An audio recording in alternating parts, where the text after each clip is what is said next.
Welcome to Championship Rounds Radio, your home for the latest MMA news, interviews with some of the sport's best, and expert predictions. This is Championship Rounds Radio, and this is where MMA news makes the rounds.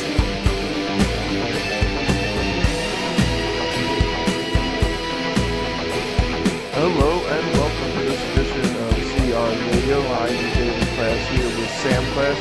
We have a great show for you today. We're going to be reviewing FX8. We're going to be previewing UFC 160, which happens in 2 days. We're going to be talking about TRT and predicting a really fun fight that's coming up soon. So before we begin, though, we'd like to ask you to go to Twitter, follow us at champion_rounds. Give us questions, topics, and fights you want us to predict. And make sure to check back daily at our website at championshiproundsmma.com. Also, if you want to be a writer for our site, contact us through our website. All right, so to begin, we are going to be talking about UFC on FX8, which happened on the 18th. Had some really fun fights, really exciting knockouts and submissions and stuff. So probably more submissions than normal, actually, but so anyway, it was a good card. So the first fight we're going to be talking about is Rafael Dos Anjos beating Evan Dunham by unanimous decision. Sam, why don't you start us off? Well, our last show that we did, we predicted that Dos Anjos was going to pretty much dominate Evan Dunham pretty much everywhere the fight went, whether it was on the ground or it was in the stand-up. But it was a razor-thin decision. Really, really close fight. I personally had Dos Anjos 29-28, but I would not have at all argued 29-28 Evan Dunham. The statistics even show that Dunham had the upper hand in nearly every category except for kicks. And, it was just Dos Anjos just looked a lot too, timid, He didn't have the aggression he usually shows. He sort of lacked a lot of that, and Dunham he's just a really tough out for just about anyone. Yeah, I was really disappointed in one major thing is that Dos Anjos has always been a gamer, always been a tough guy and stuff, but one thing that he's really put together over his last, 5 fights or so, is that he's really become a really tight technical striker and grappler, but both of those were done in a very sloppy manner. And I'm thinking, like we were talking about during the fight, that maybe it's because it's his first fight in Brazil in a long time, his homecoming fight for the UFC. And, maybe that was one of the reasons why he, kind of got thrown out of his game. But, it was kind of it wasn't a great performance. It was disappointing. And I'm kind of hoping that he goes back to his form he's been showing in his next one, but I still think he's a really underrated fighter, and this is probably going to help him be considered even more underrated than he was before. But I just think that, that he's just, I don't know, I was disappointed. But anyway, so let's move on to the next fight. So the next fight we had Ronaldo Jacare Souza choking out Chris Camozzi in the first round at 3 minutes and 37 seconds. This fight was how we saw it going down, but maybe even more one-sided. Yep. I personally thought Chris Camozzi's size advantage, he's arguably one of the biggest middleweights in the whole UFC. He's 6'3". He's huge. I don't know how he gets down to 185, but the size advantage was completely obvious the minute the fight started. He was so much bigger. But not only did Souza easily get a takedown and then just absolutely manhandle him on the ground, which we all knew it would happen, but the takedown was easier than I thought it would be. And also his striking was on point. And Souza's striking has always been his weakness, but in his last couple fights, it's not only that it was technical and precise, but also with power. And if he can get his striking to be that good on top of his possibly best pound-for-pound grappling skills, he is going to be a force to reckon with. So I thought it was scary as well as how Camozzi got put in that arm triangle, and then literally went to sleep within like 2 seconds. Literally, and that literally, we are using the word literally correctly right there. He got the choke in, and it was just an instant. Just he just went Completely completely, limp. yeah, Yeah, it completely limp instantly. was amazing. And but a really good example of Jacare's improved striking is this fight with Derek Brunson. Brunson's a really tough guy. He just beat Chris Leap in his UFC debut, a fight in which he took on a week's notice. Um, he Brunson came in a little wild, but Jacare showed that he's not just improving his striking, but he also has counter striking as well. He Yep. countered his sloppy hooks and he dropped him and knocked him completely out cold in under a minute. I mean, for a guy who was going in, people were like, he's a grappler. He's not a striker. Now we have our answer, and he's becoming a mixed martial artist. Yep. Yeah, and like he gets if he can improve even more in his striking, like he is going to be able to beat almost anybody. Yep. Um, it's awesome because we need that division needs a little bit of a boost. You got Silva just. I mean, Anderson has just beaten everyone, so getting like a new some new blood in there is really exciting. All right, so then the main event was Vitor Belfort brutally killing Luke Rockhold by a spinning heel kick and then finished it up with some strikes in 2 minutes and 32 seconds into the entire fight. Oh man, what a crazy fight! Luke Rockhold hasn't fought in about a year, and he comes in to face Vitor Belfort. In my predictions, if you read them, that's what I said. I said to take off that much time and then come back into the UFC to face Vitor, who is just going to blitz you instantly, is like a really hard thing to deal with. It's one thing when you come back and you face a guy who's maybe a little more reserved, but Vitor just comes at and it didn't work. And Rockhold, for some strange reason, was fighting with his hands down to his waist, which I just couldn't understand why he was doing that. But he ended up eating a heel to the jaw and then some unbelievably vicious ground and pound to finish it. Yeah, I was really disappointed by um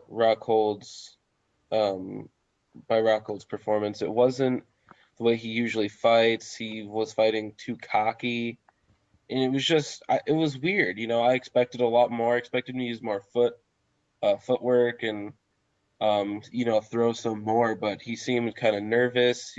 I mean, rightfully so, making a UFC debut in Brazil Against in Vitor. against Vitor Belfort. Yeah, That's like the hardest situation anyone's ever been put up to for a UFC debut, yeah, and it was just crazy, man. You got to give it to Vitor, TRT or not. That was amazing. That was an incredible finish. Top 10 best knockout of all time. And now yeah. it's a front runner for knockout of the year as well. But I have an article right here. MMA Junkie was talking about how a lot of these MMA fans are speculating that there was a fight fix conspiracy in this fight. And the reason people are saying this is because apparently right before Vitor threw that kick, Luke Rockhold like nodded at him, and people are saying, "Oh, it's a fixed fight." Well, Rockhold and anyone who's been hearing about this is Rockhold's thing he posted to Twitter. He goes, "Hearing some talk about my fight with Veltor being a fix. No amount of money would make me even consider taking a fall. I got caught. I lost." That has two positives. One is that we know he's telling the truth. This is all just a bunch of BS, people being weird and upset that they lost money betting on Rockhold, and also that Rockhold is being humble about it and that he's not getting upset that he lost. Yeah, just so you know, a fixed fight doesn't actually end with a guy getting like absolutely murdered and knocked out Yeah, cold with one of exactly. the best kicks ever that could have ended his career. Like, are you kidding me? Yeah, Like, no. Please. This guy has like beaten some like really great fighters and he's young and he's not going to risk like the rest of his career to like earn a little bit of money. Like that's just people are so stupid.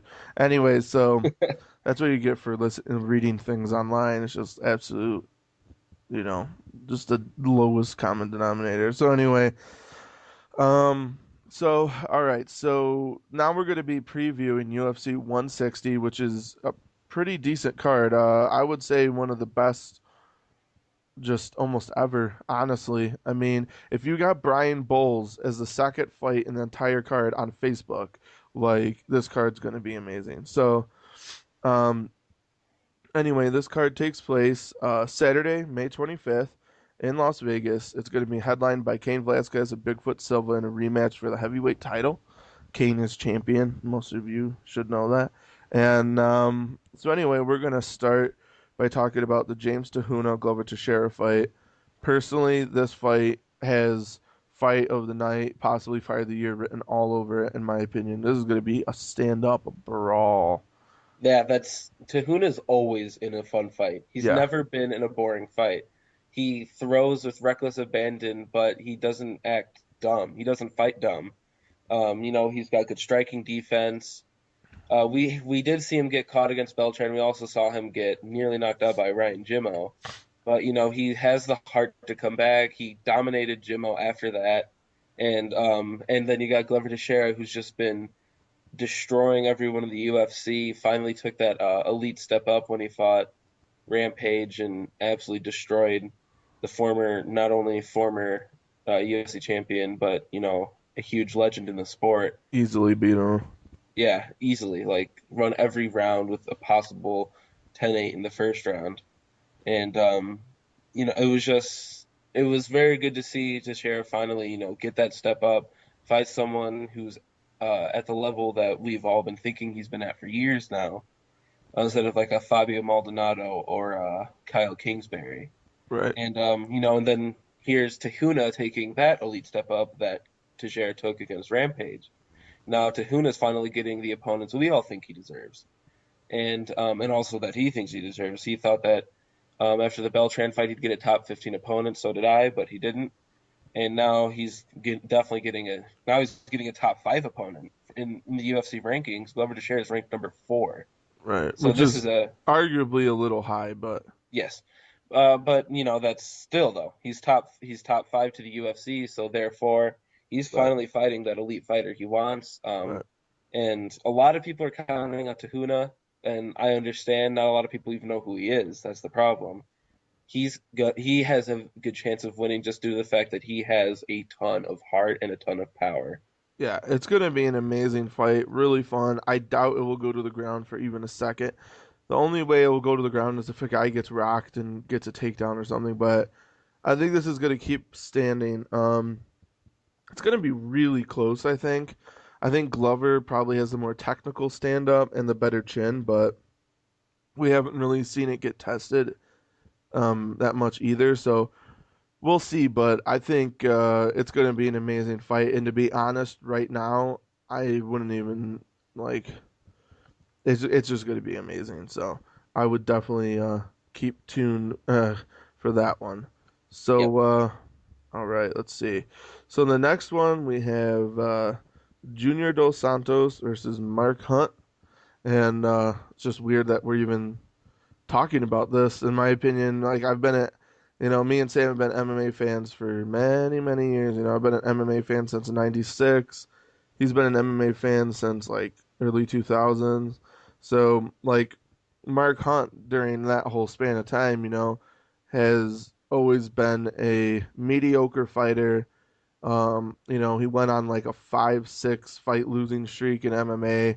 Looked like he was done, and now all of a sudden he's on a 4 fight win streak, absolutely obliterating, knocking out, killing people that I thought would beat him. So now he's facing easily the number 2 heavyweight in the world, and Junior Dos Santos. The winner gets a shot at the winner of the main event versus Kane or Bigfoot. So in this one, for me personally, I think Dos Santos' chin is going to hold up to Mark Hunt. I don't think Mark Hunt's going to be able to knock him out because Junior has really good boxing skills all around. Like he has decent footwork, he has decent head movement. Um, and Junior Dos Santos, people keep talking about Mark Hunt's power. Like, do we have to go back and look at Junior Dos Santos' UFC career? Like, he has done nothing but like knock out everyone he's faced. Like, people like are not even talking about it. Like, it's really, really weird. People have to remember that in um, Dos Santos's first fight in the UFC, he knocked out Verdum like in a minute and a half. Like, Yeah. I don't know. It's just frustrating for me that people just keep talking about Marquant The and reason why his power. people the reason why people are forgetting Junior Dos Santos in that fact is that he almost got knocked out by Cain Velasquez, so people are automatically rubbing him off as just a one trick pony with some power, which angers me. You know, he's a well-rounded fighter. He hasn't been able to show it yet, and I think that in this fight he will end up showing off his ground game, you know. I think that it would be a smart idea to try and take Mark Hunt down just to not only to make it an easier win for him, but also for the fact that to show the fans that he is a well-rounded fighter, that he isn't just a guy who goes in there and knocks people out, that he can submit you as well or take you to the ground and Well, dominate you there. it's not just for the fans, it's for his future opponents to be wary of, you know? To be Yeah, like, listen, when you come in here, you're not just gonna get punched in the face standing, like you're gonna get submitted. So it's probably for the best that he does it, but it's gonna be a really good fight, but um I think Junior Dos Santos said it best. Like, yeah, Mark Hunt's had four impressive fights in a row, but this is where it ends. I have to agree with that. but hold on. There's one thing that I remember that is really weird that back just 3 years ago, 2010, there was a time where we said Mark Hunt is washed up and Sean McCorkle is like a promising prospect. I don't know Think if I about ever that. said that about Sean McCorkle, but But isn't that weird though? Because McCorkle did submit him. yeah, Isn't no, that just, it's so weird to think about. it is very weird. So anyway, I don't think anyone said McCorkle was a promising prospect, but anyway, so we have You'd be the surprised. UFC heavyweight champion Cain Velasquez taking on Bigfoot Antonio Silva again in a rematch. Okay, here's the deal. When it comes to a rematch, okay, it's one thing if it's really close fight, like Frankie Edgar Ben Henderson, right? Where that first fight could have gone either way. Then they fight again, could have gone either way. Like that is the first time Frankie Edgar and Ben Henderson fought. I wanted to see it again because I'm like, dude, I think Frankie's gonna take it because there's a chance that Frankie could have taken it. But if you watch the first fight versus Kane versus Antonio Silva, that was like watching a giant guy who knows how to fight versus a little tiny guy who doesn't know how to fight in a prison cell and the guards just let it go and just let whatever happens happen. That is how brutal, bloody, one-sided massacre the first fight was. It wasn't even like, oh man, yeah, it was bad. No, I mean it was like as one-sided as any fight you have ever seen in your life. Kane took him down instantly and punched him so many times, and there was blood just everywhere, just gushing out. Like I've it never wasn't. seen that much blood before. Yeah, I mean, it was just like it. You had like anyone, please, if you're even thinking about putting money down on Bigfoot because he's an underdog, you want to ball make money, da da da da da. Please, please go watch their first fight. It will completely change your mind instantly. Oh man, it was just so one-sided. Yeah, it was really hard to. It's one of the few fights where I've actually like had to like cover my face for Yeah, just a few seconds, just because I started to get nervous about what was going to end up happening. It was I was screaming at the TV, stop the fight for like a minute. I was like, please stop this fight. Please stop this fight. And they just didn't for way too long, in my opinion. yeah, it was a really late stoppage in my opinion, but you know, it's Bigfoot is really tough. He has made improvements, obviously. Yeah. We've seen it in his last two fights with Brown and Overeem. Will it be as brutal? Absolutely not. Is it going to be? Is it going to have the same result? I believe so. Yeah, it's good. Kane's gonna own him. It's a 5 round fight. I don't think Bigfoot's ever gone 5 rounds. I think it's going to be, and if he has, it was a long time ago. And I just, Kane does 5 rounds like I walk up a flight of stairs. Like, oh man, I'm a little tired. Like that's Kane doing 5 rounds of bashing people to bits. So I think it's not even going to be. Would it be cool to see Bigfoot do another huge upset because he already has two in a row? Yeah, it would be cool. Not that I dislike Kane. I think Kane's awesome. I think he's a great champion, great ambassador for the sport. I think if he had a better chin, he would be as close to unbeatable as it gets. Um, and Bigfoot does have the power to knock him out. Don't get me wrong. Hmm. But after like that second, third round, um, after the third round, like for sure his power is going to diminish. But after the second round, it is too because, yeah, like Bigfoot knocked out Overeem in the third round, but Overeem was not putting the pace and the pressure that Cain Velasquez puts on people. Yeah, So expect to see Bigfoot fade somewhat late in the second, late in the third. Like at the third round at the latest, Bigfoot will be gassed, and Kane will be like, "Oh, like the fight just started." I mean, his cardio is the best in the heavyweight history, yeah, easily. easily. So, all right. So anyway, we're going to be moving on. Make sure you watch that card this Saturday. It's going to be freaking awesome from top to bottom. And make sure to check out our predictions online at championshiproundsmma.com. For the Fox 8 card we just talked about with Vitor and Rockhold, we both went 13-0. Yes, all 13 fights correct. So if you want to have experts predict, right, come to our website and look it up. So before we get to rapid fire news, make sure to go on to Twitter and follow us at champion_rounds. Give us questions you want answered, topics you want to hear discussed, and fights you want to hear predicted. And like I said, go to championshiproundsmma.com for endless amounts of predictions and really easily the top-notch rankings online and interviews with some of the most amazing athletes, including gold medalists and some of the best fighters in the world. So check that out. Rapid fire. Today, rapid fire news. Matt Serra has finally officially retired. We have not heard his name in a very long time as a fighter. We've only been hearing him as a coach of like Chris Weidman and Costas Philippou. He hasn't fought since his loss to Chris Lytle at UFC 119, which was back in September of 2010. He has finally retired, though he does want at least one more fight as long as it takes place in New York. Travis Brown and Alistair Overeem have been set to fight each other at UFC and Fox Sports 1-1 as a non-headliner, and the winner could possibly, only in my opinion, be put into a number one contenders bout. Bellator has signed England standouts such as Rob Sinclair, Martin Stapleton, and Paul Sass.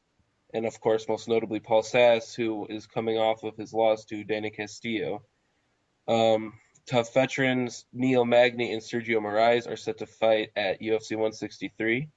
Roy Nelson has been set to fight Stipe Miocic at UFC 161.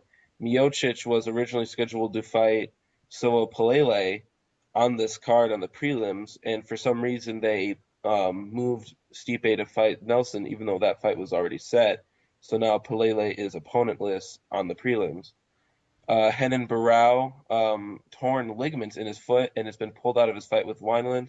So now Rashad Evans and Dan Henderson are the new headliners of this card, UFC 161. Awesome. Thank you very much. So, before we begin our predictions, I want to ask people to please go to saveolympicwrestling.org. This is a really big issue for us, and it's I was a wrestler in late middle school, early high school, in high school and stuff, and it was amazing. It's just the most amazing sport. It gave me confidence that I never would have gotten otherwise. It gave me discipline. Um, I did better in school because of it. I took life just a little bit more seriously. It was so much fun. You know, you get to travel and everything. And it's the original Olympic sport. It's the most amazing sport. And SaveOlympicWrestling.org is and some other websites as well are really trying to do all they can to put an end to this because it's just amazingly insane. Another website is keepwrestlingintheolympics.com. Make sure to go to these websites, sign petitions, let your voice be heard because if Olympic wrestling goes down, the funding and a lot of the interest in college wrestling will go away and then therefore high school and it will just cascade until there's no more wrestling. So make sure you sign petitions. Um, you know, just make sure that that happens and everything like that. And you know, I thought we had an interview recently with Olympic wrestler Henry Cejudo, and for those who don't know, he won the gold back in '08, and he's just a phenomenal guy, phenomenal wrestler. He's actually made his way into wrestling or MMA, and is doing quite good and taking out people. And he's fought what 4 times, Yeah, he actually just fought this last weekend and won by knockout in a minute and 30 seconds. and that's like what 4 fights in 2 months. Yeah, about. Yeah, so it's just absolutely crazy. But he seems definitely like a glass half full, optimistic guy, and I just thought that he had an amazing thing to say when we asked him about the Olympics and wrestling. You're nervous, you're full of fear, you're enraged, but yet at the same time there's opportunity. There's a chance for us to get publicity. Everybody knows that they're trying to talk wrestling. It's time to use wrestling and elevate it even higher. This is our time. This is opportunity. We've got a bunch of free media from Yahoo Sports, from USA Today, from CNN, from all these corporate media companies, and we have that. We can leverage that into getting the sport back. Sharing stories like myself, a kid who came from, the ghettos of Phoenix, Arizona, to an eventual Olympic champion, and then obviously more importantly, an inspiration. Stories like that, and there's gonna be a lot of kids out there that are gonna, go chase the streets, go through hunger. People, man, that's the thing is like wrestling provides an outlet. Mm-hmm. All shapes and all sizes. You don't have to be 6 feet, 300 pounds. You don't have to be 7 feet, 200 pounds. You just have to be. You just need some wrestling shoes, a singlet, and a wrestling net. That's all. You can be 60 pounds. Yeah, he was a really amazing person, and it really upsets me that people like him aren't going to be able to wrestle anymore. That they're not going to be able to, um, get the opportunity that they all deserve. Wrestling is an amazing sport, and a lot of people who pursue wrestling as like their passion want to become at the top of their sport. Why else do you play a sport when you want to get to the professional level when you can't even make it to that professional level? Yeah, I You mean, know? I think what he said though that's amazing is just how like we need to use this as an opportunity to make wrestling even more famous than it already is, even a bigger deal than it already is. Get that name out. This is our opportunity. I mean, he was on, like the Jimmy Kimmel show or David Letterman, and he's able to get all, like you said, a bunch of free media from all these places, and I think that's a really good way to look at it. And this is one of the other things that I thought was amazing is that he said it's all shapes and all sizes. You don't have to be 6 feet, 300 pounds, or 7 feet, 200 pounds. You just need wrestling shoes and a singlet. And that's one of the reasons why MMA is amazing, too. These sports, when you play football, you got to be huge. Basketball, huge. Like hockey, huge. Every single football, baseball, got to be decent size. All these sports, you got to be a certain frame, a certain size. And with wrestling and MMA, I mean, the UFC, the highest place you could get the best possible thing in the UFC is the UFC and MMA, and you can be a champion and weigh 125 pounds. Yep. The champion right now at 125 pounds is 5 foot 3 inches. Yep. I mean, like and then you have Cain Velasquez, who's what, like 6'4", 240 pounds. Yeah, he's very small for a And heavyweight. he's one of the smaller guys at heavyweight. So Bigfoot's probably like way bigger than that. He's probably like 6'6", 265 when he cuts weight. So you know what I mean? Like if you can have that type of difference and it's still in the same sport and you're still respected on the same level, like it's pretty amazing. I just wanted to share that sound clip with you guys and hope you enjoyed that. If you want to read the rest of that interview, make sure you go online to championshiproundsmma.com and click the interviews tab. It's the first one. It's the last one we did about a month ago. And you can hear or you could read about this really great interview that Sam did is phenomenal. And, you know, he really pours his heart out, talks about some intimate, important stuff. So make sure to check it out.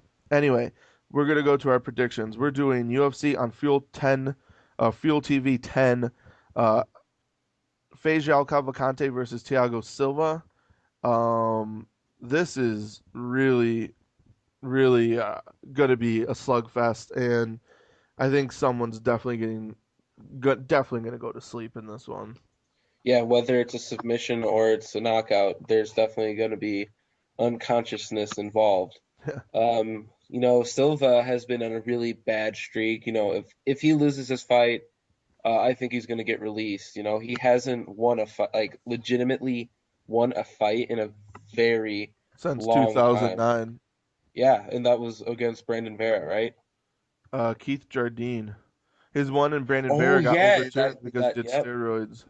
Yeah, that's just crazy.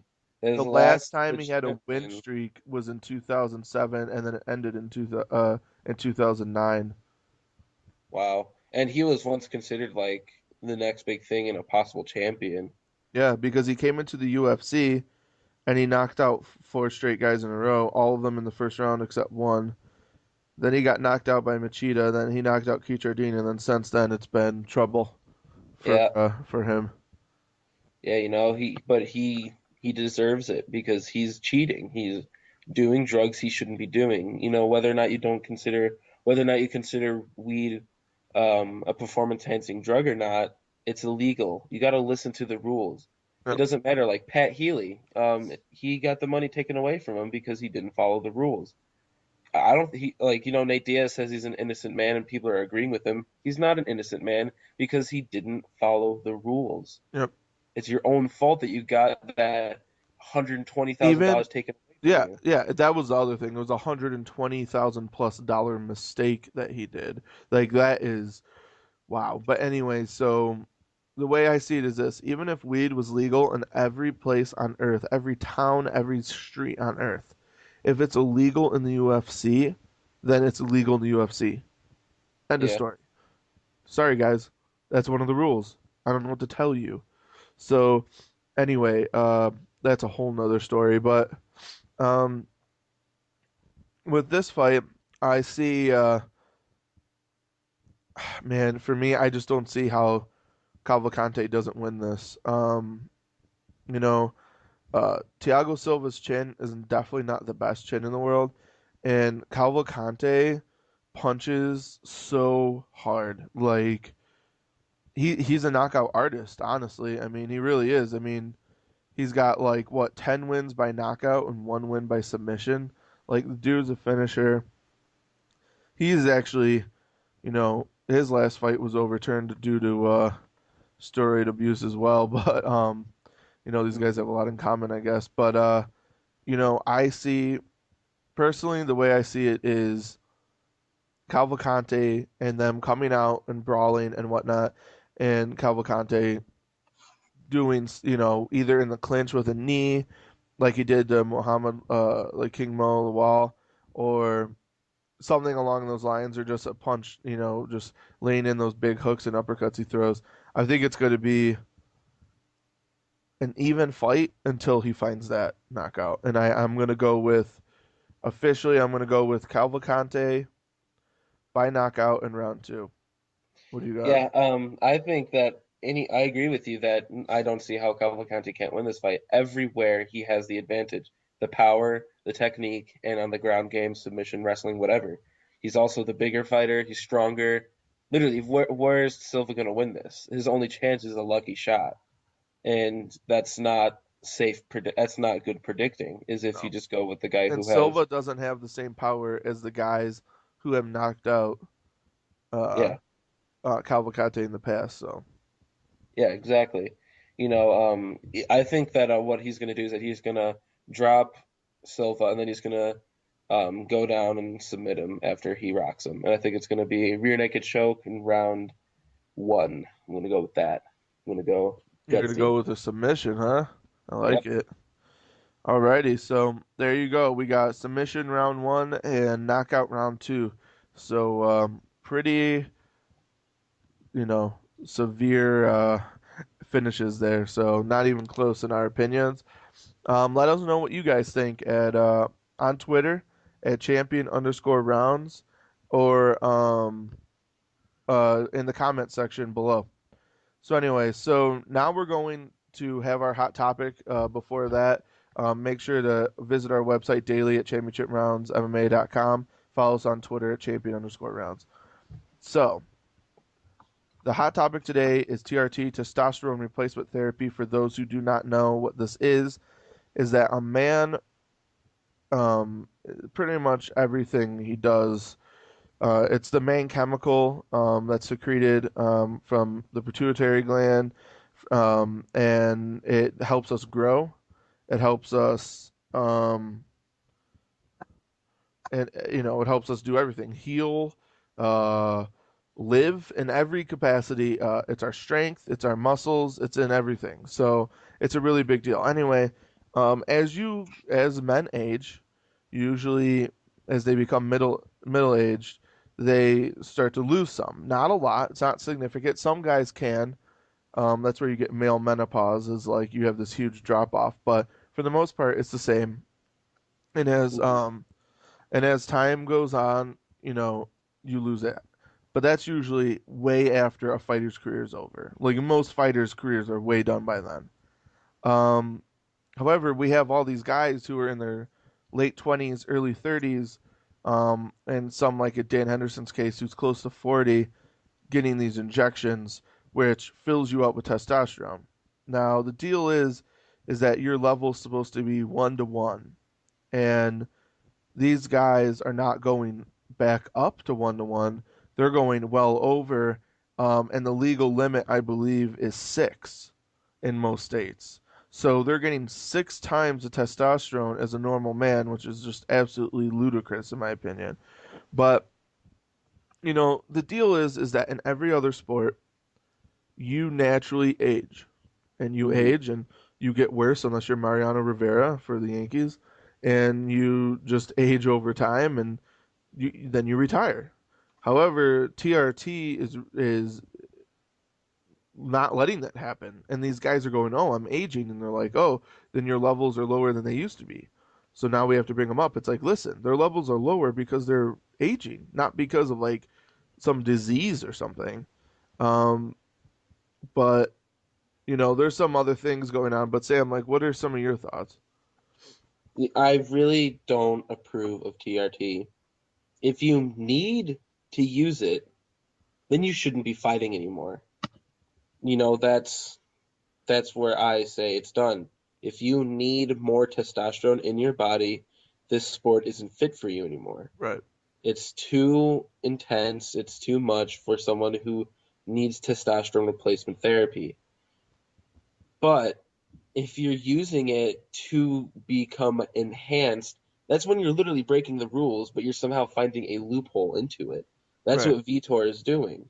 That's what Dan Henderson is doing.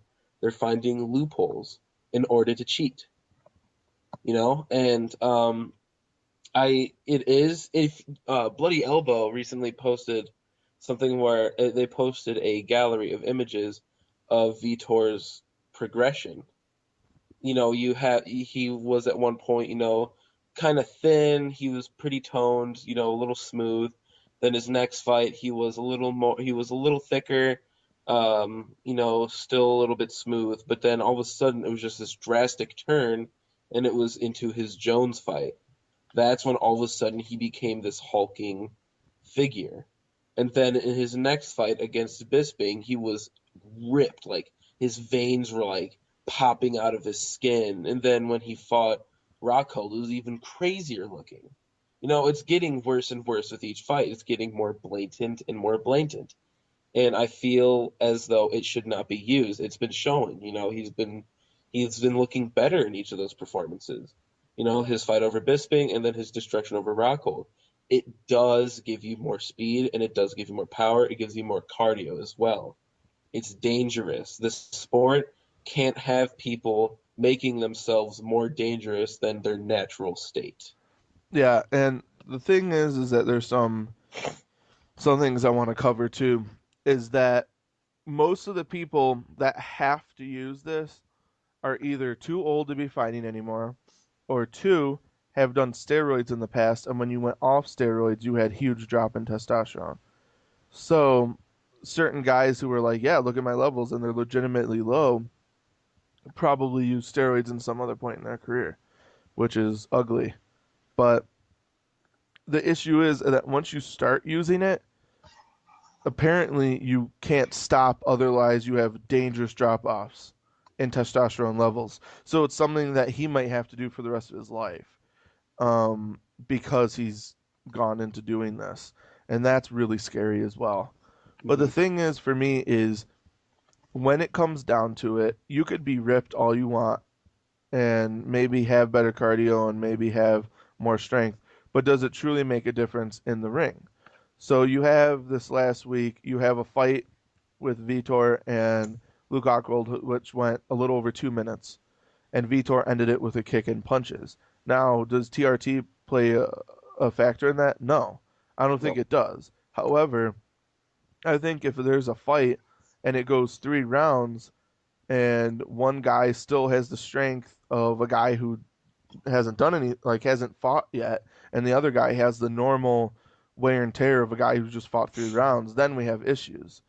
So for me, I think, if that's a possibility, that a guy can have better cardio and have better strength for a long period of time, then and he's getting that from an outside source or supplement of some kind, then that is the definition of cheating. Like, how is that not cheating? It doesn't, like, that's steroids.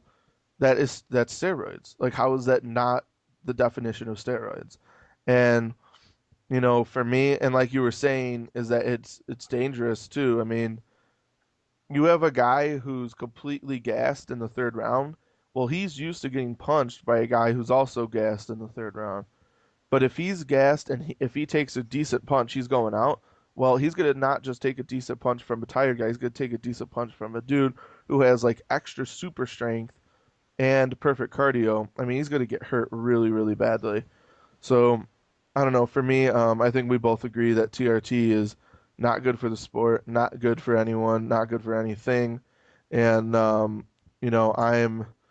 I I'm really hoping that Dana and the UFC really gets a hold of this whole thing and really puts an end to it, or like disagrees with the athletic commission and goes, listen, like 6 times the regular amount is way too high. How about 2 times or whatever? So it gives them like some room to overflow, and that type of thing. But anyway, so that's pretty much all we have for today. We thank you so much, guys, for listening. Please tell us your opinions on TRT. We really want to hear them. So go on Twitter or tell us in the comment section below. Also, we will be having in the next month a huge reconstruction on our website. We're going to be changing things up, making it way better in a lot of ways. So there's going to be some huge changes coming your way. And sorry that we haven't put on a show in about a month. Hey, people are graduating college, like this guy right here. So we were busy, but we'll definitely be doing this more often. And we thank you guys so much for listening. For Sam Class, this is Dave Class. Remember to come back daily to ChampionshipRoundsMMA.com. Thank you for listening to Championship Rounds Radio. Make sure to follow them on Twitter at champion_rounds to ask them questions to be answered in next week's show. And make sure to tune in next week for more Championship Rounds Radio.